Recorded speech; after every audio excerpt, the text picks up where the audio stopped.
যুক্তরাষ্ট্র কংগ্রেসে সদ্য পাশ হওয়া ওয়ান বিগ বিউটিফুল বিল আইন অনুযায়ী আগামী 10 বছরে মেডিকেইডে ব্যয় $793 বিলিয়ন পর্যন্ত কমে যেতে পারে। এর বড় অংশই কাটছাঁট হবে স্টেট ডিরেক্টেড পেমেন্ট সীমিত করার মাধ্যমে, যা বর্তমানে হাসপাতাল ও নার্সিং হোমগুলোর গুরুত্বপূর্ণ আয়ের উৎস। কাইজার ফ্যামিলি ফাউন্ডেশনের তথ্য অনুযায়ী এই পরিবর্তনের ফলে 29টি রাজ্যে হাসপাতাল ও সেবা কেন্দ্রগুলো অর্থ সংকটে পড়বে এবং রোগী সেবার মানে নেতিবাচক প্রভাব পড়তে পারে। বিশেষ করে গ্রামীণ ও দরিদ্র নির্ভর হাসপাতালগুলো বন্ধ হওয়ার ঝুঁকিতে রয়েছে।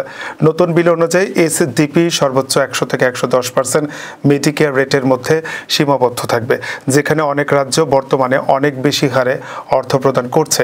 একই সঙ্গে বছরে 10% হারে এসডিপি কমানোর প্রস্তাবও রাখা হয়েছে।